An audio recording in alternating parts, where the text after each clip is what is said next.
Good morning to all. Part 1 లో మనము simple present tense లో మనము ఏ యాక్షన్స్ వాడుతాం అనేది మరొకసారి డిస్కస్ చేద్దాం. The simple present tense is used to express habitual actions or repeated action అని చెప్పుకున్నాం. అంటే హ్యాబిచువల్ గా జరిగేటువంటిది లేకపోతే రిపీటెడ్ గా ఒక యాక్షన్ కానీ జరిగితే దానిని మనము సింపుల్ ప్రెజెంట్ టెన్స్ లో వాడాలి. నెంబర్ 1. నెంబర్ 2 ఏంటండి? టు ఎక్స్ప్రెస్ యూనివర్సల్ ట్రూత్స్ అని చెప్పుకున్నాం, అంటే విశ్వ సత్యములు అంటాం. 3వది చూడండి, టు ఎక్స్ప్రెస్ ప్లాన్డ్ ఫీచర్స్, అంటే భవిష్యత్తులో జరగబోయేటువంటి ఒక పని ముందుగానే నిర్ణయించబడితే దాన్ని కూడా మన సింపుల్ ప్రెజెంట్ టెన్స్ లోనే వాడాలి అని చెప్పుకున్నాం. ఇకపోతే కొటేషన్స్ అండ్ ప్రావర్బ్స్ అన్నాం. కొటేషన్స్ కానివ్వండి లేదా ప్రావర్బ్స్ కానీ వస్తే వాటిని కూడా సింపుల్ ప్రెజెంట్ టెన్స్ లోనే వాడాలని డిస్కస్ చేశాం. చివరిది ఏంటి? A constant or unchangeable feature of the current situation, that means permanent. అంటే దీన్ని ఇంకొక రకంగా ఎలా చెప్పొచ్చండి? A constant or unchangeable things, అంటే కాన్స్టెంట్ గా ఉండేటువంటివి, అంటే మార్పు అనేటువంటిది లేకుండా ఉండేటువంటి యాక్షన్స్ అన్ని కూడా మనం సింపుల్ ప్రెజెంట్ టెన్స్ లోనే వాడాలి. ఈ ప్రధానంగా ఈ 5 పాయింట్లు మనము సింపుల్ ప్రెజెంట్ టెన్స్ లో వాడాలి డిస్కస్ చేసాము. ఇంకా అనేకం ఉన్నాయి, మనం ప్రధానంగా 5 మాత్రం తీసుకున్నాం. ఇకపోతే మనము దీని యొక్క స్ట్రక్చర్ ఏం చెప్పామండి? Subject plus present tense verb use చేయాలని డిస్కస్ చేసాం. అలాగే ఆబ్జెక్ట్, అంటే మనము ఈ సెంటెన్స్ ఎట్లా ఫ్రేమ్ చేసామండి? మొదట మనం సబ్జెక్ట్ పెట్టాలని చెప్పాము, ఆ తర్వాత ప్రెజెంట్ టెన్స్ వర్బ్ ని యూజ్ చేయాలి. ఇక్కడ ఈ సబ్జెక్ట్ స్థానంలో మనం అది ఫస్ట్ పర్సన్స్ కావచ్చు, లేదా సెకండ్ పర్సన్ అయిన యూ కావచ్చు, లేదా థర్డ్ పర్సన్స్ అయినటువంటి సింగులర్స్ అయిన హీ, షీ, ఇట్, హెమ, లేదా ప్లూరల్ అనేటువంటి దే కావచ్చు. వీటిని యూజ్ చేయాలి. దాని తర్వాత మనం అన్నింటికి కూడా ప్రెజెంట్ టెన్స్ వర్బ్ ని యూజ్ చేయాలని డిస్కస్ చేసాం. మనకి థర్డ్ పర్సన్ సింగులర్ సబ్జెక్ట్స్ అయినప్పుడు, అంటే he, she, it, Hema singular subjects వచ్చినప్పుడు వాటి వర్బ్స్ కి మనము ఎస్ కానీ లేకుంటే ఈఎస్ కానీ లేదా ఐఎస్ కానీ మనం కలపాలి. 1లో డిస్కస్ చేయడం జరిగింది, అవునా? ఇప్పుడు మనము ఈ టేబుల్ ని యాజ్ ఇట్ ఈస్ గా అఫర్మేటివ్ సెంటెన్స్ కింద రాసుకొని ఈ విధంగా అఫర్మేటివ్ సెంటెన్స్, నెగటివ్ సెంటెన్స్, తర్వాత yes or no type questions, WH questions మనము తయారు చేద్దాం. సో ఇక్కడ ఇవన్నీ కూడా అఫర్మేటివ్ సెంటెన్స్. మనం ఇందాక అక్కడ టేబుల్లో ఏదైతే డిస్కస్ చేసామో ఆ సెంటెన్స్ అంతా ఇక్కడ తీసుకున్నాను. దీన్ని నెగటివ్ సెంటెన్స్ లోకి మార్చాలి. అదే విధంగా ఎస్ఆర్ నో టైప్ క్వశ్చన్స్ తయారు చేద్దాం, WH క్వశ్చన్స్ కూడా తయారు చేద్దాం. ఇది ఎలా చేద్దాం అనేటువంటిది బాగా నేర్చుకుంటే మన కాన్వర్సేషన్ చాలా సులభంగా ఉంటుందండి. ఇదిగోనండి, ఫస్ట్ మనం ఇక్కడ వెర్బల్ స్ప్లిట్ గురించి డిస్కస్ చేద్దాం. ఇక్కడ ఏం లేదండి, నేను ఒక వెర్బ్ తీసుకున్నానండి, ప్రెజెంట్ టెన్స్ వెర్బ్ అనేటువంటి టీచ్ ని తీసుకున్నానండి. అయితే ఇక్కడ కూడా మళ్ళీ ప్రెజెంట్ టెన్స్ వెర్బ్ అండి. అయితే ఇక్కడ ఏముందండి? టీచర్స్ అని ఉంది. అంటే ఇక్కడ ఏముంది? ఈఎస్ అనేటువంటిది యాడ్ చేయడం జరిగింది.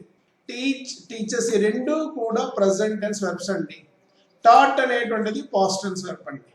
ఇప్పుడు ఇక్కడ మనము ప్రెజెంట్ టెన్స్ వెర్బ్స్ అనేటువంటి టీచ్ ని మనం వెర్బల్ స్ప్లిట్ చేస్తే ఎలా వస్తుందంటే డూ ప్లస్ టీచ్, అవునా? టీచ్ అనేది అలాగే వచ్చిందండి ఇక్కడ. దాని కొత్తగా మనం ఏమేట్ చేసామంటే డూ. అదే విధంగా ఇప్పుడు టీచర్స్ ఉంది అనుకోండి, ఇక్కడ ఈఎస్ లేదండి, ఇక్కడ ఈఎస్ ఉందండి, అంతే తేడా. అప్పుడు ఏమవుతుందండి? ఈ డూకి ఏం కలపాలండి? ఆ ఈఎస్ అనేది యాడ్ చేస్తాం. అదే చేసినది ఇక్కడ. ఇదిగో డస్. అర్థమైందా? అంటే ఇక్కడ వెర్బ్ కానీ ఎస్ కానీ ఈఎస్ కానీ ఐఎస్ కానీ ఉంటే మనం డస్ అనేది వాడాలి అని అర్థం. డస్ ప్లస్ మరి ప్లెయిన్ వెర్బ్ ఏంటంటే teach. Teach, taught past tense కదా. ఈ టాట్ అనే పాస్ట్ టెన్స్ వెర్బల్ స్ప్లిట్ చేస్తే ఏమవుతుంది తెలుసా? డిడ్ ప్లస్ టీచ్ అవుతుందండి. ఇక్కడ ఒక విషయం గమనించాలా, ఎప్పుడు కూడా కానివ్వండి డిడ్ తర్వాత ప్రెజెంట్ టెన్స్ వెర్బ్ అనేటువంటిది అంటే V1 వెర్బ్ ని యూజ్ చేయాలి. ఇది గుర్తుపెట్టుకోవాలి. ఇంకొక విషయం గమనించండి, ఇక్కడ డూ తర్వాత ఏముందండి? టీచ్. డస్ తర్వాత ఏముందండి? టీచ్. డిడ్ తర్వాత ఏముందండి? టీచ్. ఇక్కడ డూ కానీ డస్ కానీ డిడ్ కానీ ఏదైనా కానివ్వండి, దాని తర్వాత ఏముందో చూసారు ఇక్కడ టీచ్. ఇక్కడ ఏముందండి టీచ్, ఇక్కడ ఏముందండి teach. So after do, does, did మనకు బేస్ వెర్బ్ లేదా రూట్ వెర్బ్ అయినటువంటి టీచే ఉంది, గమనించారా? ఈ ఒక్క విషయం గుర్తుపెట్టుకోండి. ప్రజెంట్ టెన్స్ లో వెర్బల్ స్ప్లిట్ చేస్తే డూ, డస్ అనేది వాడుతాం, అదే పాస్ట్ టెన్స్ లో అయితే డిడ్ అనేది వాడుతాం. అదేవిధంగా ఇంకొక వెర్బ్ తీసుకుంటానండి. ఇక్కడ నేను గో అనే ప్రజెంట్ టెన్స్ వెర్బ్ తీసుకున్నానండి. ఇక్కడ గో, ఇక్కడ అదే ప్రజెంట్ టెన్స్ లోనే అంటే థర్డ్ పర్సన్ సింగులర్ సబ్జెక్ట్ ఏం వాడతామండి గోస్. ఇక్కడ గో ఉంది, ఇక్కడ గోస్ ఉంది. అదే పాస్ట్ టెన్స్ కి ఏమవుతుందండి vent, go, vent, gone. So ఇక్కడ ప్రజెంట్ టెన్స్ వెర్బ్స్ ఉన్నాయి, పాస్ట్ టెన్స్ వెర్బ్ వెంట్ ఉంది. ఇప్పుడు వీటిని వెర్బల్ స్ప్లిట్ ఏ విధంగా చేస్తాం చూద్దాం. ఏమవుతుంది డూ, అవునా? డూ ప్లస్ ఏమవుతుంది గో, అర్థమైంది అనుకుంటాను. అదేవిధంగా ఇక్కడ గోస్ ఉందండి, ఇక్కడ వెర్బ్కి ఎస్ఆర్ఈఎస్ ఉంది కదండి, ఏమవుతుంది డిఓ ఎస్, డస్, అవునా? డూకి ఏం కలిపేమండి ఎస్ యాడ్ చేస్తాం. దీని తర్వాత ఏముండాలండి గోనే ఉండాలి. డూ తర్వాత ఇక్కడ గో ఉందండి, అదేవిధంగా డస్ తర్వాత కూడా గోనే ఉండాలి. ఇక్కడ వెర్బ్ స్ప్లిట్ చేస్తే ఏమవుతుంది చెప్పండి, పాస్ట్ టెన్స్ కదండి, డిడ్ ప్లస్ ఏమవుతుంది గో.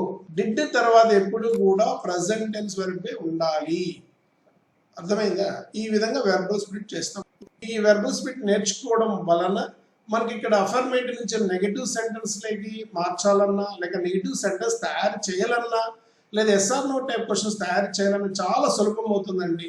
దీన్ని ఇప్పుడు ఏ విధంగా చేస్తామో గమనించండి. ఇదిగోనండి ఈ అఫర్మేటివ్ సెంటెన్సెస్ కింద ఇవన్నీ కూడా మన టేబుల్లో ఏదైతే రాశానో, I teach English, we write exams, you play chess, అలాగే హీ ప్లేస్ క్రికెట్, ఇవన్నీ కూడా మనము ఇంతకు ముందు తయారు చేసిన టేబుల్లో ఉన్నటువంటి ఎగ్జాంపుల్స్ తీసుకున్నాను. నెగటివ్ సెంటెన్స్ అంటే ఏంటండి, దానికి వెర్బ్కు ముందు మనము డోంట్ కానీ లేక డజంట్ అనేటువంటిది యాడ్ చేయాలి. ఇప్పుడు ఇదిగోనండి టీచ్ ఉందండి, దీని వెర్బల్ స్ప్లిట్ చేస్తే ఏమవుతుందండి డూ, అవునా? డూ ప్లస్ ఏమవుతుందండి టీచ్. ఇప్పుడు మనము నెగటివ్ సెంటెన్స్ తయారు చేయాలి అంటే ఐ, ఇక్కడ ఇట్లా తీసుకోండి, బైపాస్కి వెళ్దాం, ఇట్లా పోదామండి మనం. So I do teach English అని అర్థం. అంటే ఇది నెగటివ్ సెంటెన్స్ అంటానే మనకు ఏం యాడ్ చేయాలి, ఇక్కడ నాట్ అనేటువంటిది యాడ్ చేస్తే నెగటివ్ సెంటెన్స్ అవుతుంది. కాబట్టి ఏమవుతుంది ఇక్కడ చూడండి, ఐ, అవునా? తర్వాత ఏం పెట్టాలి డూ, డూ తర్వాత ఏం పెట్టాలండి టీచ్, తర్వాత ఏం పెట్టాలండి ఇంగ్లీష్. అర్థమైందా? ఇక్కడ మనం ఫస్ట్ ఇదిగోండి ఐ డూ, ఇక్కడ ఏం పెట్టాలి మళ్ళీ టీచ్, ఆ తర్వాత ఏం పెట్టాలండి ఇంగ్లీష్. అర్థమైందా? అయితే ఇక్కడ నెగిటివ్ సెంటెన్స్ ముందు నాట్ అనేది యాడ్ చేయాలి. కాబట్టి ఏమవుతుంది చూడండి, ఐ అలాగే పెట్టారండి, ఐ డూ కాబట్టి డోంట్ టీచ్ ఇంగ్లీష్. ఇప్పుడు మీకు అర్థమైంది. ఇక్కడ వెర్బల్ స్ప్లిట్ చేసుకొని రాసుకుంటే మీకు ఈజీగా ఉంటుంది. లేదు మీకు ఇక్కడ చూడండి ఐ టీచ్ ఇంగ్లీష్ ఉందండి, ఆ టీచ్కి ముందు మీరు డోంట్ కానీ డజంట్ కానీ పెట్టేసి రాస్తే కూడా నెగిటివ్ సెంటెన్స్ తయారైపోతుంది. అయితే మళ్ళీ డౌట్ మీకు, సార్ డోంట్ ఎప్పుడు యూజ్ చేయాలి, డజంట్ ఎప్పుడు యూజ్ చేయాలి అని. థర్డ్ పర్సన్ సింగులర్ సబ్జెక్ట్స్ కి అయితే డజంట్ అనేది వాడతాం, మిగతా అన్ని సబ్జెక్టులకి డోంట్ అనేటువంటిది యూజ్ చేయాలి. దేనికి ముందు యూజ్ చేస్తాం, వెర్బ్కు ముందు యూజ్ చేస్తాం. ఐ డోంట్ టీచ్ ఇంగ్లీష్ ఇలాగైనా రాయండి. అదే ఇప్పుడు ఎస్ఆర్ నో టైప్ క్వశ్చన్స్ తయారు చేయాలండి. సింపుల్ ప్రజెంట్ టెన్స్ లో ఎస్ఆర్ నో టైప్ క్వశ్చన్స్ తయారు చేయాలి అంటే డూ కానీ డస్ తో మనం క్వశ్చన్ స్టార్ట్ చేయాలి, అవునా? ఇప్పుడు ఐ టీచ్ ఇంగ్లీష్ అట్లాగే పెట్టుకోండి, ఐ టీచ్ ఇంగ్లీష్ అనేది యాజ్ టీజ్ అట్లే పెట్టుకుని దానికి ముందు డూ ఆర్ డస్ అనేది పెడితే ఎస్ఆర్ నో టైప్ క్వశ్చన్ తయారైపోతుంది. మీకు డౌట్ రావచ్చండి, మళ్ళీ అగైన్ డూ ఇప్పుడు వాళ్ళే డస్ ఇప్పుడు వాడాలో మీకు డౌట్ రావచ్చు. Already third person singular subjects అయితే డస్ వాడతాము, మిగతా వాటికి డూ వాడతాం. దానికి ముందు ఏం పెట్టారండి, ఇది ఫస్ట్ పర్సన్ కాబట్టి ఏం పెట్టారండి డూ పెట్టారండి. డూ ఐ టీచ్ ఇంగ్లీష్ అంతే, సింపుల్. ఇది ఒక మెథడ్. లేదు ఇలా కాకుండా ఇదిగోనండి ఇలా చూడండి, ఇప్పుడు ఏం చేస్తారంటే ఫస్ట్ డూ పెట్టండి, తర్వాత సబ్జెక్ట్ ఇంటూ పెట్టుకోండి. డూ ఐ పెట్టేసి చూడండి, డూ ఫస్ట్ తర్వాత సబ్జెక్ట్ అండి, మళ్ళీ టీచ్ ఇంగ్లీష్. అప్పుడు ఏమవుతుంది డూ పెట్టానండి, తర్వాత ఏంటండి ఐ పెట్టాను ఇక్కడ, తర్వాత teach English. Do I teach English question mark. దానికి ఆన్సర్స్ కూడా నేర్చుకోండి. దీన్ని ఆ విధంగా ఆన్సర్స్ చేయడం నేర్చుకుంటే మీకు గ్రామర్ పైన ఒక పట్టు అనేది వస్తుందండి. అందుకే నేను ఇక్కడ మీకు పాజిటివ్ ఆన్సర్ తర్వాత నెగిటివ్ ఆన్సర్స్ రెండు కూడా ఇవ్వడం జరిగింది. ఇదిగోనండి ఇక్కడ చూడండి, ఎస్ యు డూ అంటే సరిపోతుంది. లేదు పూర్తి జవాబు చెప్పాలి అంటే డూ తీసేసి ఏమవుతుంది ఎస్ యు టీచ్ ఇంగ్లీష్ అని కూడా చెప్పండి. ఇక్కడ ఏం చేస్తారు చూడండి, ఫస్ట్ ఇక్కడ యూ పెట్టండి, తర్వాత ఏం చేస్తే యూ టీచ్ ఇంగ్లీష్ అని పెట్టండి. అంటే ఎస్ పెట్టినప్పుడు నాట్ రాదండి. అదే నో పెట్టినప్పుడు ఏమవుతుంది, no you don't teach English. అర్థమైందా? No you don't. చూడండి నో వచ్చిందండి ఇక్కడ, కాబట్టి ఏమవుతుంది యూ డోంట్. క్వశ్చన్లో అయ్యి వచ్చినప్పుడు ఆన్సర్లో యూ వస్తుందండి. కాబట్టి yes you teach English, no అయితే no you don't teach English అని వస్తుందండి. అర్థమైందా? ఇప్పుడు మనము డబుల్-హెచ్ క్వశ్చన్స్ని ఏ విధంగా తయారు చేస్తామో చూద్దాం. ఇక్కడ ఇదేనండి. ఇప్పుడు డబుల్-హెచ్ క్వశ్చన్స్ తయారు చేయాలంటే ఏం చేయాలో తెలుసా మీకు? వెరీ సింపుల్ అండి. ఇదిగోనండి, డూ ఐ టీచ్ ఇంగ్లీష్ అనేది ఎస్ఆర్ నో టైప్ క్వశ్చన్స్ ఉంది కదండి, దాన్ని యాజ్ ఇట్ ఈస్గా డూ ఐ టీచ్ ఇంగ్లీష్ అని రాసేసి దానికి ముందు మనము ఈ డబుల్-హెచ్ వర్డ్స్ మనకి 8 + 1 9 పదాలు ఉన్నాయండి. వాటిని ఏదైతే సూటబుల్గా ఉందో అది పెడితే డబుల్-హెచ్ క్వశ్చన్ ఫ్రేమ్ అయిపోతుంది. ఇప్పుడు దీన్ని ఎలా ఫ్రేమ్ చేయాలో ఒకసారి గమనిద్దాం. Do I teach English, do I teach English question mark. ఇప్పుడు చూడండి, సేమ్ నేను ఇప్పుడు ఎస్ఆర్ నో టైప్ క్వశ్చన్ ఏదైతే ఉందో దాన్ని యాజ్ ఇట్ ఈస్గా అట్లా పెట్టానండి. పెట్టేసిన తర్వాత ఇదిగోనండి, ఈ డబుల్-హెచ్ వర్డ్స్ ఉన్నాయి చూసారు ఇక్కడ, వాట్ సబ్జెక్ట్ అంటే ఏమి, వై ఎందుకు, రీజన్ ఇండికేట్ చేయడానికి వై వాడతాం, విచ్ చాయిస్ ఏది అని తెలుసుకోవడానికి వాడతాం, వెన్ టైంని ఇండికేట్ చేసేయడానికి కోసం, టైం తెలుసుకోవడం కోసం మనం వెన్ అనేటువంటిది యూజ్ చేస్తాం, ప్లేస్ వేర్ ప్లేస్ ఎక్కడ, ప్లేస్ని తెలుసుకోవడం కోసం మనం వేర్ అని యూజ్ చేస్తాం. అదేవిధంగా పర్సన్కి సంబంధించి మనము హూ హూమ్ హూస్ అనేటువంటిది యూజ్ చేస్తాం. హౌ మేనర్ ఎలా జరిగింది అన్నదానికి వాడతామండి. అర్థమైందా? ఇదిగో ఈ హౌకి సంబంధించి ఇంకొన్ని పదాలు ఉన్నాయి చూసారు ఇక్కడ. ఇదిగో చూడండి, హౌ, హౌ మచ్, అవునా, హౌ మచ్ ఎన్ని, హౌ ఫార్, అలాగే హౌ మెనీ, అదేవిధంగా హౌ ఓల్డ్, అదేవిధంగా హౌ లాంగ్, హౌతో ఫ్రేమ్ అయ్యేటువంటి క్వశ్చన్స్ అండి. ఇది గుర్తుపెట్టుకోవాలి. ఇప్పుడు మనము ఈ డబుల్-హెచ్ క్వశ్చన్లో ఏదైతే సూటబుల్ అవుతుందో దానిని మనం ఇక్కడ వాడాలండి. అవునా? ఇప్పుడు డూ ఐ టీచ్ ఇంగ్లీష్ ఉందండి. ఇప్పుడు నేను ఏం పడతానండి ఇక్కడ, టైం తెలుసుకోవాలండి. When do I teach English పెట్టచ్చా? అంతే అండి, వెన్ పెట్టానండి, అంతేనండి. నేను ఇంగ్లీష్ ఎప్పుడు చెప్తాను, దీనికి ఆన్సర్ కూడా తయారు చేయొచ్చండి. When do I teach English, I teach English in the morning. Okay, ఈ విధంగా మనకు ఈ డబుల్-హెచ్ క్వశ్చన్స్ ఆన్సర్స్ కూడా మనము తయారు చేయొచ్చండి. I teach English in the morning, ఈ విధంగా మనం తయారు చేయొచ్చు. మీకు అర్థమవుతుంది? ఇప్పుడు ఇదే విధంగా మనం ఇప్పుడు అన్ని సెంటెన్సెస్ కూడా తయారు చేద్దామండి. ఇవన్నీ రాసి ప్రాక్టీస్ చేస్తేనే మీకు అర్థమవుతుందండి. అంటే ఫస్ట్ పర్సన్లో వై చూడండి, ఇప్పుడు ఈ వెర్బల్ స్ప్లిట్ చేస్తే ఏమవుతుందంటే రైట్ని చూడండి, డూ ప్లస్ ఏమవుతుందండి రైట్. ఇప్పుడు ఈ సెంటెన్స్ మనం నెగిటివ్ సెంటెన్స్గా మార్చుద్దాం. మార్చాలంటే ఏం చేయాలండి, వై, ఇక్కడ చూడండి వై ఉందండి, ఈ వై తర్వాత ఏమవుతుందండి ఇట్లా పోతాం, వీ డోంట్, డూ ఉందండి ఇక్కడ, దానికి ఏం కలపండి నాట్, వీ డోంట్, అలాగే రైట్ ఇంగ్లీష్ అని రాస్తాం. వై ఏం చేయాలంటే don't, we don't write exams. చూసారా, ఇదిగోనండి we don't write exams. Okay, దీన్ని ఇప్పుడు మనము yes or no type questions like మార్చాలంటే ఏం చేస్తామండి, చెప్పాను కదండి, ఈ సెంటెన్స్ని యాజ్ ఇట్ ఈస్గా రాసేసుకొని దానికి ముందు మనము ఇదో డూ కానీ డజ్ కానీ పెట్టేసినా సరిపోతుంది. అంటే థర్డ్ పర్సన్ సింగులర్స్కి డజ్ పెడతామండి, మిగతా అన్నిటికీ డూ పెడతాం. అదే పెట్టేసినా ఎస్ఆర్ నో టైప్ క్వశ్చన్ అవుతుంది. లేదు అంటే ఏం చేస్తామండి, ఇదిగో ఫస్ట్ డూ రాయమని చెప్పాను, ఫస్ట్ ఇంటూ పెట్టేసుకోమని చెప్పాను, ఇంటూ పెట్టేసుకోండి, ఫస్ట్ డూ రాయండి, తర్వాత వీ రాయండి. ఓకేనా, పెట్టేసి మళ్ళీ రైట్ ఎగ్జామ్ రాసి క్వశ్చన్ మార్క్ పెట్టేస్తే ఎస్ఆర్ నో టైప్ క్వశ్చన్ తయారైపోతుంది. ఇప్పుడు రాద్దాం, ఇక్కడ డూ వై అంతే కదండి. ఇక్కడ చూడండి, డూ రాసామండి, తర్వాత వై, డూ వై, తర్వాత రైట్ ఎగ్జామ్స్ క్వశ్చన్ మార్క్. ఇప్పుడు మీకు అర్థమైందా, డూ వై రైట్ ఎగ్జామ్స్. దీనికి ఇప్పుడు మనము సబ్జెక్ట్ వీ పెట్టచ్చు, లేదంటే యూ రాయొచ్చండి. Yes we write exams, no we don't, negative answer అయితే నాట్ పెట్టాలి కదండి, వీ డోంట్ రైట్ ఎగ్జామ్స్ ఇలా పెడతాం. ఇప్పుడు మీకు అర్థమైందా, do we write exams, yes answer ఇచ్చేటప్పుడు ఎస్ అన్నప్పుడు మనము అఫర్మేటివ్ సెంటెన్స్ ఆన్సర్ ఇస్తాం. అదే మనం నో అన్నప్పుడు we don't right exam negative answer ఇక్కడ ఇస్తే సరిపోతుంది. ఈ విధంగా మనము ఎస్ఆర్ నో టైప్ క్వశ్చన్ తయారు చేస్తాం. ఇప్పుడు మనము డబుల్ హెచ్ క్వశ్చన్స్ తయారు చేద్దామండి. ఏం చెప్పానండి, ఈ డూ వి రైట్ ఎగ్జామ్స్ అనే దాన్ని యాజ్ ఇట్ ఈస్ ఇక్కడ రాసుకోవాలి అని చెప్పానండి. అవునా, దీనికి ముందు మనం ఏదైతే సూటబుల్గా ఉందో ఆ డబుల్ హెచ్ వర్డ్స్ వాడాలని చెప్పాను. ఇదిగోనండి, వీటిలో ఏదైతే మనకు సూటబుల్గా ఉందో దాన్ని మనం అక్కడ వాడాల్సిన అవసరం ఉంది. పడదామా దీంట్లో ఒకటి ఏది సూటబుల్గా ఉందో గమనించండి. ఇక్కడ డూ వి రైట్ ఎగ్జామ్స్ అని ఉంది. ఇక్కడ వెంట పెట్టాం కదండి, ఇక్కడ వేర్ పెడతాం. ఇప్పుడు where do we write exams అండి. ఎగ్జామ్స్ మనము ఎక్కడ రాస్తాము? ఇక్కడ వేర్ బదులు మనప్పుడు వెన్ పెట్టామనుకోండి, when do we write exam అని అవుతుంది. ఎగ్జామ్స్ మనం ఎప్పుడు రాస్తాం, అర్థమవుతుందా? ఈ విధంగా డబుల్ హెచ్ వర్డ్స్ మనం మార్చేటప్పటికీ దాని యొక్క మీనింగ్ అనేటువంటిది మారిపోతుంది. ఆ సెంటెన్స్ యొక్క మీనింగ్ మారిపోతూ ఉంటుంది. దానికి తదనుగుణంగా మన ఆన్సర్ అనేటువంటిది ఇవ్వాలండి. For example where do we write exams అంటే ఏం చెప్తామండి? We write exams in Tirupati అని రాస్తాం. ఒకవేళ ఇక్కడ వెన్ పెట్టినామనుకోండి, when do we write exams అంటే మనం ఇక్కడ ఏం చెప్పాలండి? టైం చెప్పాలండి. అప్పుడు ఏమవుతుందండి?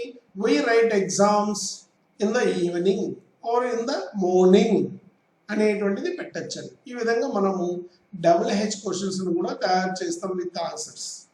ఇక సెకండ్ పర్సన్ అయినటువంటి యూ చూడండి, యూ ప్లే చెస్. దీన్ని వెర్బల్ స్ప్లిట్ చేస్తే ఏమవుతుందండి? డూ, తర్వాత ఏమవుతుందండి? ప్లే.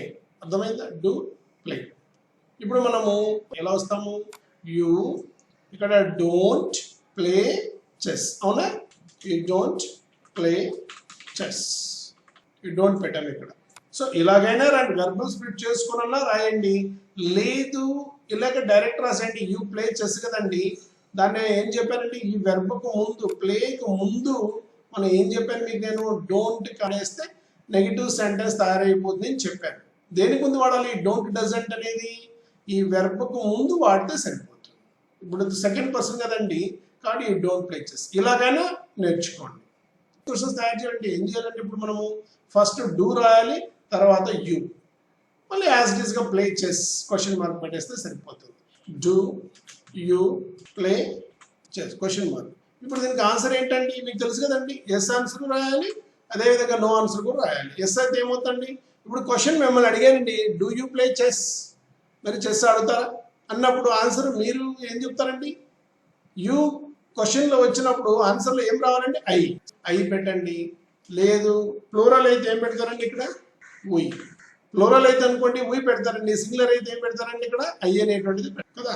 కాబట్టి ఏమవుతుంది? Play chess. అదే నో ఆన్సర్ అయితే ఏమవుతుందండి? నో. ఏమవుతుంది? ఐ లేక ఉయ్. నెగిటివ్ ఆన్సర్ అయితే ఏం పెట్టాలి? డోంట్ పెట్టాలి కదండి. Don't play chess.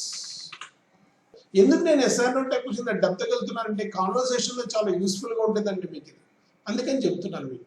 ఓకే, అలాగే ఇప్పుడు డబుల్ హెచ్ క్వశ్చన్స్ తయారు చేద్దామండి. డబుల్ హెచ్ క్వశ్చన్స్ తయారు చేయాలంటే ఏం చేయాలండి? చూడండి, యాజ్ ఇట్ ఈస్గా మనం అట్లే రాసుకోమని చెప్పాను. దానికి ముందు మనం ఏం చేయాలండి? Suitable word. ఇప్పుడు డూ యూ ప్లే చెస్ అని ఉంది కదండి, ఇక్కడ ఏం పెట్టచ్చండి? ఇక్కడ ఏం పెడతామండి? వేర్ పెడతాం. ఆన్సర్ కూడా చేయొచ్చు అని చెప్పాను. Where do you play chess అంటే I play chess in the, where అంటే ప్లేస్ కదండి, కాబట్టి I play chess in the indoor places ని ఇండికేట్ చేస్తే సరిపోతుంది. ఇదిగోనండి, ఇప్పుడు మనం థర్డ్ పర్సన్కి వద్దామండి. He plays cricket. ఇదిగోనండి, ఇక్కడ థర్డ్ పర్సన్ చూడండి, ప్లేస్ ఉందండి. ఈ ప్లేస్ ని వెర్బల్ స్ప్లిట్ చేస్తే ఏమవుతుంది? డస్ ప్లస్ ప్లే అవుతుంది, అవునా? ఇక్కడ ఒక విషయం గమనించండి మీరు, ఇక్కడ ప్లేస్ ఉందండి, దాన్ని వెర్బల్ స్ప్లిట్ చేసినప్పుడు ఏంటంటే డస్ ప్లస్ ప్లే అయింది. ఇదిగో డస్ అని వాడేసామండి, కాబట్టి దాని తర్వాత ఉండే ప్లెయిన్ వెర్బ్కి ఎస్ కానీ ఈఎస్ కానీ కలపకూడదు. ఈ ఒక విషయం గుర్తుపెట్టుకోవాలి మీరు. ఇప్పుడు ఏమవుతుంది? నెగిటివ్ సెంటెన్స్ రాయాలంటే హీ డజంట్, ఎందుకంటే నెగిటివ్ సెంటెన్స్ అంటే నాట్ కలపాలి కదండి, కాబట్టి హీ డజంట్ ప్లే క్రికెట్ అనేది ఇప్పుడు రాయాలి. రాద్దామా? హీ డజంట్ అనేది వాడాలండి, ఎందుకంటే థర్డ్ పర్సన్ సింగులర్ కదా, కాబట్టి హీ డజంట్. తర్వాత ఇప్పుడు ప్లే వాడాలన్నా ప్లేస్ వాడాలి, ప్లేనే వాడాలి. దీనికి మనము ఎస్ కానీ ఈఎస్ అనేటువంటిది కలపకూడదు, ఆల్రెడీ కలిపేసాం కాబట్టి ప్లే మాత్రం వాడాలి. Play cricket. ఇది negative sentence. Yes or no type questions ఏ విధంగా రాయాలో మీకు బాగా తెలుసండి. డస్ ఫస్ట్ పెడతామండి, తర్వాత he. Does he play cricket అని వాడితే సరిపోతుంది. పడదామా ఇప్పుడు? డస్ పెట్టేసాను. తర్వాత ఏంటంటే డస్ పెట్టిన తర్వాత ఏంటంటే మరి హీ పెట్టాలి కదా సబ్జెక్ట్. ఇదిగోనండి డస్ హీ ప్లే. ప్లేనే పెట్టాలి. ఇందాకే చెప్పాను మీకు డస్ వాడిన తర్వాత మళ్ళీ ఇక్కడ ప్లే మళ్ళీ ఎస్కే కూడా కలుపుకుంటుంది. Play cricket. దాని తర్వాత ఏం పెట్టాలండి? క్వశ్చన్ మార్క్ పెట్టాలి. Does he play cricket. ఇప్పుడు దీనికి మనము పాజిటివ్ ఆన్సర్ ఇచ్చినప్పుడు ఏమవుతుందండి? ఎస్ ఏమవుతుంది? ఎస్ హీ ఉంటే హీనే. Yes he. ఇప్పుడు ఇక్కడ ప్లే పెట్టాలన్నా ప్లేస్ పెట్టాలన్నా డౌట్ అండి. ఇదిగోనండి ఇక్కడ డస్ వాడామా? లేదు. అవునా కదా? కాబట్టి మనం ఇక్కడ అగైన్ మళ్ళీ ప్లేకి ఎస్ అనేటువంటిది కలపాలండి. కాబట్టి ప్లేస్ క్రికెట్. ఓకేనా? అదే నెగిటివ్ ఆన్సర్ ఇచ్చినప్పుడు ఏమవుతుందండి? No he doesn't. డజంట్ అనేది వాడేసాం కాబట్టి ప్లే వాడాలా ప్లేస్ వాడాలా అండి? ప్లే మాత్రం వాడాలి. ప్లే మాత్రం వాడాలి. ఎందుకు? ఇదిగో ఇది చూడండి డజంట్ వాడాం కదా కాబట్టి మళ్ళీ ఎస్ వాడకూడదు ఇక్కడ. He doesn't play cricket. ఇకపోతే డబుల్ హెచ్ క్వశ్చన్ ఇంకా సులభంగా మీరు తయారు చేస్తారు. ఇదిగోనండి డజంట్ ప్లే క్రికెట్ అనేది యాజ్ ఇట్ ఈస్ గా రాసుకోమని చెప్పానండి. యాజ్ ఇట్ ఈస్ గా రాశాను. దానికి ముందు ఏది సూటబుల్ గా ఉందో అని చెప్పాను కదా. ఇప్పుడు ఏం పెట్టచ్చు అండి? How does he play cricket పెట్టచ్చా అండి? Where does he play cricket? When does he play cricket? How పెడదామా? పెట్టాను. How does he play cricket. Does పెట్టాం కాబట్టి మళ్ళీ ఇక్కడ చూడు ఎస్ఆర్ఈఎస్ పెట్టకూడదు. ఓకేనా? How does he play cricket. అతను క్రికెట్ ఎలా ఆడుతాడు దానికి మీరు జవాబు చెప్పచ్చు. ఓకే, ఈ విధంగా మనం ఎస్ఆర్ నో టైప్ క్వశ్చన్స్ కూడా ఆన్సర్స్ తయారు చేయడం ప్రాక్టీస్ చేయండి. షీ చూడండి షీ టీచర్స్ ఇంగ్లీష్ అని ఉందండి. దీన్ని వెర్బల్ స్ప్లిట్ చేస్తే ఏమవుతుందండి? Does teach. ఏమండి మీరు వెర్బల్ స్ప్లిట్ చేసుకొని రాస్తే రాయండి. లేదు అంటే మీరు డైరెక్ట్ గా దీన్ని తీసేసుకొని ఏదండి షీ టీచర్స్ ఇంగ్లీష్ ఉంది కదండి దీన్ని యాజ్ ఇట్ ఈస్ గట్రా రాసుకోండి. ఆ వెర్బ్కు ముందు మనము డూ కానీ డస్ కానీ పెట్టేస్తే సరిపోతుంది. ఇదిగోనండి డూ డస్ ఉంది కదా దీన్ని పెట్టేస్తే సరిపోతుంది. షీ డజంట్ టీచ్ ఇంగ్లీష్ అని వస్తుంది. అవునా? అంతే కదా? లేదు ఈ సెంటెన్స్ యాజ్ ఇట్ ఈస్ గట్రా రాసుకోండి. ఆ వెర్బ్కు ముందు డజంట్ పెట్టేస్తే సరిపోతుంది. ఎందుకు డజంట్ వాడుతున్నాం ఇక్కడ? ఇవి థర్డ్ పర్సన్ సింగులర్స్ కదా. ఇదిగోనండి వాటి వెర్బల్ చూడండి ఆల్రెడీ ఎస్ఆర్ ఈఎస్ అనేవి ఉన్నాయి. ఏ వెర్బల్కి అయితే అలా ఉంటాయో వాటికి మాత్రం డజంట్ పెడతాం, మిగతా అన్నిటికీ డోంట్ పెడతాం అంతే. ఇప్పుడు ఏమవుతుందో చెప్పండి దీనికి. షీ పెట్టానా? Doesn't. She doesn't teach English. She doesn't teach English. అంతేనండి. ఎస్ఆర్ నో టైప్ క్వశ్చన్ తయారు చేయండి. ఎస్ఆర్ నో టైప్ క్వశ్చన్ తయారు చేయాలంటే ఏం చెప్పండి? ఫస్ట్ డజ్ రాసుకోవాలి, తర్వాత షీ రాసుకోమని చెప్పాను. ఇంటూ పెట్టేసుకోమన్నాను కదా కాబట్టి ఫస్ట్ డజ్ తర్వాత షీ. డస్ పెట్టేశానా? తర్వాత షీ పెట్టేశాను. డస్ షీ పెట్టానండి. తర్వాత టీచ్. టీచ్ దాని తర్వాత ఏంటంటే ఇంగ్లీష్ క్వశ్చన్ మార్క్. అంతేనండి. దీనికి ఇప్పుడు మీరు ఏం చేయాలో తెలుసు కదండి మీకు. అంటే పాజిటివ్ ఆన్సర్ నెగిటివ్ ఆన్సర్ రెండు ఇవ్వాల్సి వస్తుంది. Yes she teach. Teacher teachers అండి. ఎస్ అనేటువంటిది కలపాలి. ఎందుకంటే ఎస్ కలిపాము తెలుసు కదండి మీకు. ఎందుకండి ఇక్కడ ఎస్ కలిపాము ఎందుకంటే దీని ముందు డజ్ లేదు. అదే డజ్ వాడాము అంటే దాని తర్వాత మనం ప్లెయిన్ వెర్బ్ యూజ్ చేయాలి. వాటికి ఎస్ఆర్ ఎస్ కలపకూడదు. డజ్ లేదు కాబట్టి టీచర్స్ పెట్టాము అంతే. అర్థమైందా? అదే నెగిటివ్ ఆన్సర్ అయితే ఏమవుతుందండి? No she doesn't. డజంట్ పెట్టానండి. పెట్టినప్పుడు దీని తర్వాత ఏంటంటే టీచ్ మాత్రమే పెట్టాలి ఇంగ్లీష్. ఈ విధంగా పెట్టాలి.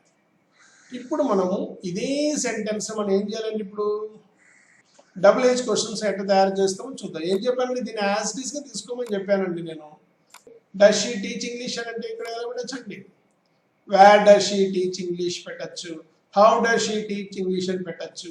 Wear does she teach English అని పెట్టచ్చు. ఈ విధంగా మనం మిగతా సెంటెన్సెస్ కూడా మనం తయారు చేయొచ్చండి. ఓకేనా? హేమ దే కూడా ఏ విధంగా అయితే నెగిటివ్ సెంటెన్స్ తయారు చేసామో, ఏ విధంగా మనం yes or no type questions with answers తయారు చేసామో, ఏ విధంగా మనం ఇక్కడ మనము డబుల్ హెచ్ క్వశ్చన్స్ తయారు చేసాం మీకు అర్థమైంది కదండి. రిమైనింగ్ ఈ 3 సబ్జెక్ట్స్ కూడా మీరే రాసి ప్రాక్టీస్ చేయండి. అప్పుడు మీకు బాగా అర్థమవుతుందండి. ఇదిగోనండి ఇట్ క్యారీస్ గూడ్స్ అని ఉంది. వెర్బల్ స్ప్లిట్ చేస్తే ఏమవుతుందండి? డస్. తర్వాత ఏమవుతుందండి? క్యారీ. అవునా? ఇక్కడ మళ్ళీ మనం క్యారీ మాత్రం వాడాలి, క్యారీస్ అని వాడకూడదు ఎందుకంటే డస్ వాడాము. మీ విధంగా వెర్బల్ స్ప్లిట్ అన్నా చేసుకోండి. లేదు డైరెక్ట్ గా ఇట్ క్యారీస్ గూడ్స్ ఉంది కదండి, వెరీ సింపుల్ ఇట్ అట్లాగే పెట్టుకోండి. ఇట్ పెట్టండి. తర్వాత ఈ క్యారీస్ అనేటువంటికి చూడండి దానికి ముందు ఏం పెట్టామంటే డజంట్ పెట్టాం కదండి కాబట్టి క్యారీ. అలాగే గూడ్స్ రాసేస్తే సరిపోతుంది.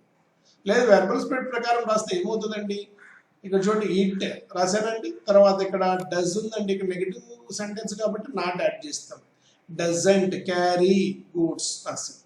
ఇక మీకు ఎస్ఆర్ నో టైప్ క్వశ్చన్స్ ఏ విధంగా తయారు చేయాలో తెలుసు కదండి. ఫస్ట్ ఇక్కడ డస్ అనేటువంటి ఎగ్జాక్ట్ వెర్బ్ ఫస్ట్ రాయండి, అవునా. దాని తర్వాత ఏం చేయాలి, ఇట్ వాడండి, ఇంటి పెట్టేసుకోమని చెప్పాను నేను. డస్ తర్వాత ఇట్, డస్ ఇట్, తర్వాత ఏం పెడతామండి, carry goods question mark.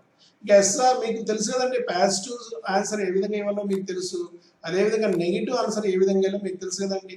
Yes it carries, ఇక్కడ చూడండి ఐఏఎస్ కలిపాం, ఎందుకంటే డజంట్ డజ్ లేదండి ఇక్కడ, కాబట్టి క్యారీస్ గూడ్స్.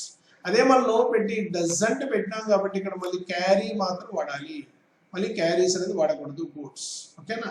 ఇక మీకు తెలుసు డబుల్ హెచ్ క్వశ్చన్స్ చాలా సులభం అండి. Yes or no type question as it is గట్రా రాసుకున్నాం, డస్ ఇట్ క్యారీ గూడ్స్. దానికి ముందు మనం ఏం చేయాలి, ఏదైతే సూటబుల్ అవుతుందో ఆ డబుల్ హెచ్ వర్డ్ అనేది పెడితే సరిపోతుంది. How does it carry goods అని. హేమ డ్రింక్స్ కాఫీ అని ఉందండి, దీన్ని వెర్బల్ స్ప్లిట్ చేస్తే ఏమవుతుందండి, డస్ డ్రింక్. అర్థమైందా. సో ఇప్పుడు ఏమవుతుంది, ఇట్లా బైపాస్ అవ్వాలి, హేమ డస్కు బదులు నాట్ కలుపుతాం కాబట్టి డజంట్ డ్రింక్ కాఫీ కలిపితే అది నెగిటివ్ సెంటెన్స్ అవుతుంది, అవునా. ఇప్పుడు నెగిటివ్ సెంటెన్స్ తయారు చేయాలంటే ఏం చేయాలండి, హేమ పెట్టానండి, తర్వాత ఏం కలపాలి, డస్ ఉందండి, దాన్ని నాట్ యాడ్ చేయాలి కదా, కాబట్టి డజంట్, తర్వాత డ్రింక్, అవునా, డజంట్ డ్రింక్ పెట్టేసాను, తర్వాత కాఫీ అట్లాగే పెట్టాను. ఇది నెగిటివ్ సెంటెన్స్ అవుతుంది. దీన్ని ఇప్పుడు మనము ఎస్ఆర్ నో టైప్ క్వశ్చన్ తయారు చేయాలంటే మీకు తెలుసు కదండి, ఏం చేయాలంటే ఫస్ట్ ఏం చేయాలి, డస్ పెట్టాలి, తర్వాత ఏం చేయాలి, సబ్జెక్ట్ పెట్టాలి, ఇంటి పెట్టేసుకోవాలి అందండి. ఫస్ట్ డస్ ఇటు పెట్టాను చూడండి, డస్ పెట్టానా, తర్వాత హేమ పెట్టానా, దాని తర్వాత ఏంది డ్రింక్ కాఫీ, ఇదో డ్రింక్ కాఫీ క్వశ్చన్ మార్క్. ఇంకా ఆన్సర్స్ ఏ విధంగా వెళ్ళా మీకు తెలుసు కదండి, ఎస్ హేమ డ్రింక్స్ చెప్పాలి, చూసారు కదా, డస్ లేదు కాబట్టి ఎస్ యాడ్ చేసి కాఫీ. నో పెట్టినప్పుడు ఏమైంది చూడండి, హేమో డజంట్ పెట్టాం, డ్రింక్ ఎస్ఆర్ఈఎస్ కలపలేదు ఇక్కడ, కాఫీ. ఇకపోతే డబుల్ హెచ్ క్వశ్చన్స్ ఏ విధంగా తయారు చేయాలి తెలుసు కదా మీకు, సేమ్ డస్ హేమో డ్రింక్ కాఫీ అనేది అట్లే యాజ్ ఇట్ ఈస్ గా రాసుకోమని చెప్పాను. దానికి మనం ఏదైతే సూటబుల్ గా ఉంటుందో ఆ డబుల్ హెచ్ వర్డ్ వాడతాం, వెన్ డస్ హేమో డ్రింక్ కాఫీ. అలాగే థర్డ్ పర్సన్ చూడండి, ఇక్కడ విషయం గమనించాలి మీరు, థర్డ్ పర్సన్స్ రాసేటప్పుడు చూడండి, దే పెయింట్ పిక్చర్స్ అండి, వెర్బల్ స్ప్లిట్ చేస్తే డు పెయింట్ అయిందండి, అవునా. ఇక్కడ డస్ వాడే డూనే వాడాం, ఎందుకంటే ఈ థర్డ్ పర్సన్ ప్లూరల్ కదా, ఈ వెర్బ్కి ఎస్ఆర్ఈఎస్ లేదు కదా ఇక్కడ, కాబట్టి మనం ఏమైంది ఇక్కడ డూ అనేది వాడతాం. ఓకే, దీని నెగిటివ్ సెంటెన్స్ తయారు చేయండి, ఏమవుతుంది, దే డూకి ఏం పెట్టాలి ఇక్కడ చూడండి, don't paint pictures, negative sentence తయారైంది. అదేవిధంగా ఇప్పుడు మన ఎస్ఆర్ నో టైప్ క్వశ్చన్స్ తయారు చేయండి, ఏం చేయాలో మీకు తెలుసు కదా, ఫస్ట్ ఏం చేయాలి, డూ, తర్వాత దే, సబ్జెక్ట్ పెట్టాలి, డూ పెట్టాను, తర్వాత సబ్జెక్ట్ పెట్టాను, తర్వాత పెయింట్ పిక్చర్స్ క్వశ్చన్ మార్క్. వీటికి నేను ఆన్సర్స్ ఇవ్వలేదండి ఇక్కడ, మీకు ఎలా పాజిటివ్ ఆన్సర్ ఏ విధంగా వేయాలి, నెగిటివ్ ఆన్సర్స్ ఏ విధంగా వేయాలి మీకు తెలుసు కదండి, అదేవిధంగా ఇక్కడ ఇచ్చేయండి. అదేవిధంగా డబుల్ హెచ్ క్వశ్చన్స్ ఏ విధంగా తయారు చేసేది కూడా మీకు చెప్పాను, ఇదిగో అదే పెట్టాను, డూ దే పెయింట్ పిక్చర్ అని పెట్టానండి, దానికి ముందు వేర్ అనేటువంటి డబుల్ సూటబుల్ డబుల్ హెచ్ ఒకటి పెట్టానండి. అర్థమైంది ఇప్పుడు మీకు. ఈ విధంగా మనము సింపుల్ ప్రజెంట్ టెన్స్ లో ఒక అఫర్మేటివ్ సెంటెన్స్ ని, నెగిటివ్ సెంటెన్స్ ని ఏ విధంగా తయారు చేయాలో నేర్చుకున్నాం. అదేవిధంగా ఆ సెంటెన్స్ ని, అఫర్మేటివ్ సెంటెన్స్ ని ఎస్ఆర్ నో టైప్ క్వశ్చన్స్ గా ఏ విధంగా తయారు చేయాలి, వాటికి పాజిటివ్ ఆన్సర్ ఏ విధంగా ఇవ్వాలి, నెగిటివ్ ఆన్సర్ ఏ విధంగా ఇవ్వాలి నేర్చుకున్నాం. అదేవిధంగా ఎస్ఆర్ నో టైప్ క్వశ్చన్స్ ని ఏ విధంగా మనం డబుల్ హెచ్ క్వశ్చన్స్ గా మార్చాలి అనేటువంటిది కూడా తెలుసుకున్నాం. ఈ విధంగా ప్రతి టెన్స్ కూడా మనం ఒక అఫర్మేటివ్ సెంటెన్స్ నుంచి నెగిటివ్ సెంటెన్స్ కి, అదేవిధంగా నెగిటివ్ సెంటెన్స్ నుంచి ఎస్ఆర్ నో టైప్ క్వశ్చన్ ని, yes or no type questions answers, అలాగే డబుల్ హెచ్ క్వశ్చన్స్ ని ఏ విధంగా తయారు చేసింది ప్రతి టెన్స్ కూడా నేర్చుకుంటే గ్రామర్ పట్ల మనకు పట్టు వస్తుందండి. అదేవిధంగా ముఖ్యంగా మన కాన్వర్జేషన్ రాసేటప్పుడు గ్రామటికల్ మిస్టేక్స్ లేకుండా రాసేదానికి ఆస్కారం ఉంటుంది, కాబట్టి ఖచ్చితంగా మనకు గ్రామర్ పట్ల పట్టు వస్తుంది. ఈ వీడియోలు మీకు నచ్చినట్లయితే మీరందరూ కూడా సబ్స్క్రైబ్ చేసుకోండి, మీ ఫ్రెండ్స్ కూడా షేర్ చేయండి. అందరూ కూడా థ్యాంక్ యూ 1 and all.